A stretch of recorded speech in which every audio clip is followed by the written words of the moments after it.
The Crown Tundra is bringing back a ton of Pokemon, but there's still a handful missing. We're gonna break down the best Pokemon that will not be in the Crown Tundra. Maybe a third DLC?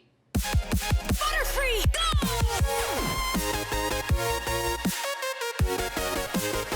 Yo, whoa, what is going on YouTube? It's your boy Dan, aka aDrive. I'm bringing you guys a brand new video today, and today we're gonna break down the top 10 Pokemon that are missing from the Crown Tundra, Isle of Armor, Sword and Shield in general. Some of these Pokemon are incredible, and they would make a huge splash and impact in the Crown Tundra and just Pokemon Sword and Shield in general. And this actually raises a lot of questions of, will there be another DLC to integrate the remainder of these Pokemon? Before I jump into this video, I think it's only fair to show you guys all the Pokemon that are missing, so I'm gonna kind of talk briefly about those. But if you guys enjoy these types of videos, be sure to hit that like button down below, subscribe to the channel if you guys are new, get those notifications turned on, and YouTube tells me about 50% of you guys are not subscribed. You probably don't even realize it. Just make sure you guys subscribe, that way you don't miss our amazing Crown Tundra coverage coming in about 2 weeks. Pretty epic stuff, but yes, let's take a look at some of these Pokemon that are missing. We've got Beedrill and Pidgeot, the Raticates, Fearow. I mean, you guys can see the list. I'll have the list right on screen here, and maybe it'll even take over where you can see me. But again, we're gonna focus down 10 of these Pokemon that I think are worth mentioning, so let's get into it. The first Pokemon that I want to talk about is Slaking. We talk a lot about Galarian Weezing and its new ability neutralizing gas, and Slaking would be incredible if paired with Galarian Weezing. Slaking features a incredible 160 base attack stat with 150 base HP, great natural bulk, a great speed stat, and a plethora of coverage moves that I can utilize, including max airstream off of Aerial Ace. The beauty of it is Galarian Weezing doesn't even need to be on the field initially. You can attack with Slaking and then switch Weezing onto the field for the following turn to ignore the Truon and allow you to fire off some big damage. I can see that being an incredible Pokemon in the Crown Tundra and beyond, and I do hope that we get a chance at some point for this Pokemon to make a return to Sword and Shield, because the possibilities there are too strong. We know that we're gonna have things like Regigigas and Archeops, which compare so nicely with Galarian Weezing, but I would love to see Slaking paired with it, because again, incredible stats, super offensive Pokemon that I think would finally get a chance to do something in competitive, and it would be really awesome to see Slaking make its return. The next Pokemon is one that I'm sure a lot of you guys are surprised, and I'm certainly surprised that it's not in the DLCs yet. And if there's a Pokemon that makes me think that there will eventually be a third DLC, it's probably this one, and that's Greninja. Greninja is one of the most fan-favorite Pokemon, only really rivaled by like Charizard and Pikachu. Everyone loves Greninja, and while Cinderace does have a similar ability in Libero, Greninja's Protein ability would have made it a huge threat in the Dynamax metagame, allowing it to change its typing every single time it attacks. It can use things like Max Airstream, Set of Rain. It can use Dark-type moves to lower special defense on the opponents. It can be physical or special. Its incredible speed stat would allow it to attack first most of the time. I think Greninja would be absolutely nuts in a Dynamax metagame. And again, we're missing out on all those Generation 6 starters, which is a bit surprising, but Greninja definitely stands out above the rest and is probably one of the strongest Pokemon on this list. I think Greninja would actually be a huge threat in Sword and Shield and in a Dynamax metagame. This one may come as a surprise to you guys, but I would have loved to see Alolan Muk make its return. Alolan Muk was actually a staple in Sun and Moon when VGC first rolled out because of its incredible bulk, only one weakness to ground type Pokemon, and its ability to use Gluttony as a way to kind of restore its health with those super berries. It also has a really unique ability in Power of Alchemy, which allows it to take the ability of its ally, so it can pair with something really cool, have that Pokemon faint, and then steal its ability, perhaps like Intimidate, things like that. I think Alolan Muk would have been huge, especially you can't even rule out its other ability, which is Poison Touch, allowing it to poison Pokemon with things like Knockoff, knocking off items, Poison Jabs to deal a lot of damage, and it would be really nice to be able to fire off those really strong poison type moves on a Pokemon that generally would not Dynamax, we would assume. It would deal a lot of damage to a lot of those Pokemon like Clefable and Togekiss, which wiggle their little finger and go for Follow Me. I think Alolan Muk would be a really nice shake-up to the metagame as a way, like I said, to hit those fairy types, especially with the Tapus coming back. That would be actually really sick if Alolan Muk could do all that, but unfortunately, it's not in the DLC. In 2014, a friend of mine, Sejun Park, won the World Championships with a little squirrel Pokemon, Pachirisu. Now, Pachirisu is not actually in the game, but it was known for its ability to go for moves like Follow Me to redirect, and it's got a pretty good speed stat. It can be naturally bulky if you actually invest into that, and it actually can do a lot of cool things like fake tears and baby doll eyes and things like that. So if it did come back with Follow Me, which is an egg move for it, I think it actually could be kind of cool. Nuzzle's a super disruptive disruptive move that allows it to paralyze Pokemon. And even though the Squirrel may not be that threatening, it still does have a World Championship under its belt. It would be really awesome to see Pachirisu come back. And a metagame that's so dominated by Follow Me users, specifically Togekiss, I think Pachirisu could actually be super duper cool for speed control, especially since speed is affected mid-turn now. And again, being able to redirect those attacks would make Pachirisu a massive threat. Now this Pokemon generally doesn't get a ton of love, but it's a Pokemon that I've always liked, and that is Minior. Minior is a super unique Pokemon that can attack from both the physical and the special side of things, and it's actually very bulky until it kind of activates its shell. But it's known for having Shell Smash, which can double its speed, special attack, and physical attack. And I think on a Pokemon like Minior, which really benefits from moves like Max Airstream in a Dynamax format or Max Rockfall being able to hit just a little bit harder than it can normally hit, I could actually see Redirection plus Shell Smashing Minior with White Herb being a huge threat, especially since after the Dynamax, you can actually get those Max Airstreams or those Rockfalls, or it gets even things like Max Quake to boost its defenses. It can do a lot of damage, and I feel like if it were able to get Shell Smashes off, it could deal some, like I said, it could deal some serious damage.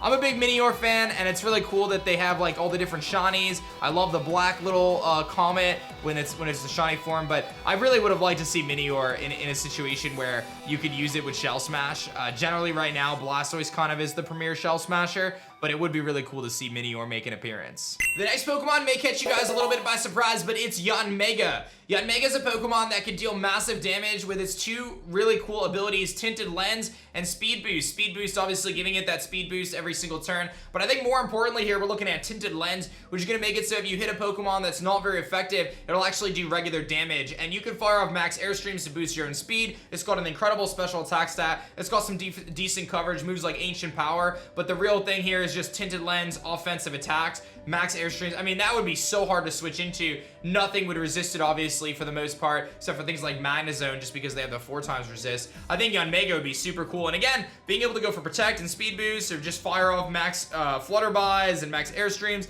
I think that would actually be really cool. And in singles, it's a very good Pokemon in singles, obviously. Being able to get a speed boost off and then just start firing off Air Slash and stuff like that. Yanmega, I personally love Yanma. Yanmega is not as cool of a design in my opinion, but it's a Pokemon that I think would actually make an impact on the metagame. It could be really neat, especially in a metagame where there's really not a ton of good bug-type attackers. I would love to see Yanmega make a return, but unfortunately, it's not going to be in the Crown Tundra. Shifting gears a little bit from double battles, we'll talk about a single battle Pokemon, which is Donphan. Donphan is kind of it's a really great ground type Pokemon, obviously, being able to go for things like Earthquake, and obviously gets Ice Shard, which would be really good for the influx of dragons like Dragonites and Salamence coming back into the metagame. But one of the other things I love about Donphan is it's primarily known as a Rapid Spinner, right? It's a Pokemon that can remove hazards, and even though it's very slow at base 50, giving it that Rapid Spin buff in Sword and Shield, where Rapid Spin actually increases your speed stat by 1 stage, having a Pokemon like Donphan getting that little bit of extra speed can make offensive Donphan a threat. Do not sleep on its base 120 attack stat. It can deal some massive damage with that. Again, it has a plethora of coverage moves like Play Rough, Seed Bomb, Earthquake, and more. I think Donphan could actually be really, really cool in Sword and Shield. And again, one of the other things is it's known for setting up Stealth Rocks, but now we have Spikes as a TR. Is it possible that Donphan would get access to Spikes as well? Because if you're playing single battles and you can remove hazards, set Spikes, set Stealth Rocks, you're basically Fortress, but without the 4x weakness. I think Donphan would be incredible in Sword and Shield. When it comes to early game bird Pokemon, Staraptor has always been my favorite. Its design is super duper epic. It's got some great abilities like Intimidate and of course Reckless to boost the power of those moves like Brave Bird and Double Edge. But this Pokemon I think has a lot of usability in terms of Max Airstreams again, and Max normal moves, whatever they're called. Max Strikes, I think they're called Max Strike, to slow the opponent down, and obviously that double Intimidate and VGC would be really cool, but I think Staraptor is more known as a singles Pokemon. It could go for Max Knuckles to get those attack boosts with the close combats. I think it would be a really neat Pokemon, and a Pokemon that I think could really fit in the Galar region. Again, in terms of the early game birds, it certainly trumps a lot of them. I mean, it's way better than Noctowl and Pheasant. Definitely better than Pidgeot in my opinion. Staraptor takes the cake as far as I'm concerned. Toucannon's also really bad.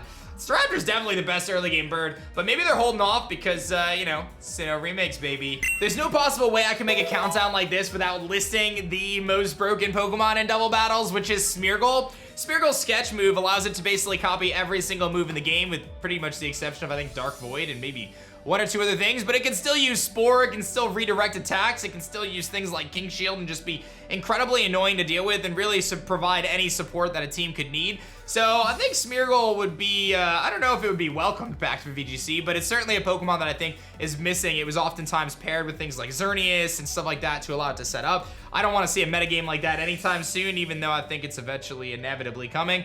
But nonetheless, I think Smeargle would be a really cool addition, and I've always liked the little painter. He looks cool. He paints with his tail. I mean, how can you hate on that? And last, but certainly not least, I think we gotta show some love to Breloom. Early on in the metagame, Tyranitar Excadrill basically ran rampant, and the only thing that could really stop them was Conkeldurr because of Iron Fist Mach Punch and Guts Mach Punch, but ultimately, Breloom, I think, could serve as a really, really good answer to a lot of common threats in the metagame, especially being one of the few Pokemon that actually resist the stab combination of Edge Quake, which is Earthquake, Stone Edge. Other way around, though, Edge Quake. Breloom actually resists that because of its resistance to those rock and ground type moves, but it's also got a plethora of different options in terms of its ability with things like Technician, as well as Poison Heal, allowing it to heal itself under this poison status. It can heal itself up pretty drastically, but you have moves like Mach Punch, Bullet Seed. I think those are really cool, and in a Dynamax metagame, it can boost its own massive 130 attack stat with Max Knuckles. It also gets moves like Aerial Ace, if I'm not mistaken, to boost its speed stat, and can be really cool with things like Technician, Rock Tomb, as well to slow the opponent down. Breloom's a Pokemon that has kind of been a little bit forgotten in Crown Tundra and just the Isle of Armor and Sword and Shield in general, but it would be really cool to see it make its return eventually into Sword and Shield.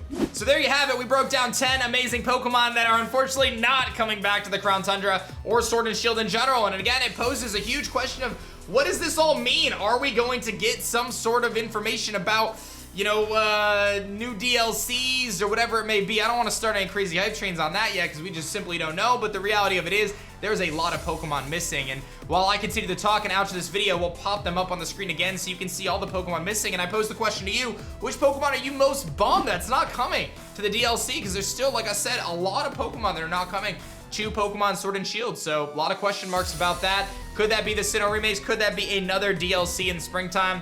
I have no idea, but what I do know is that you guys should hit that like button down below. Subscribe to the channel if you guys are new. Again, YouTube says about 50% of you guys are not subscribed, so let's change that right here, right now. I want to see 1 billion of you guys subscribe on this video. Maybe not 1 billion, but a lot. Thank you guys for watching. We've got a lot of great Crown Tundra coverage coming over the next couple of weeks, so get excited for that. Thank you guys again, and I will see you guys on the next one. Peace. If you guys enjoyed this video of the missing Pokemon, you should totally check out this video right here. Otherwise, check this one out. Either one's awesome. Make sure you're subscribed so you don't miss another one, and I'll see you guys next time.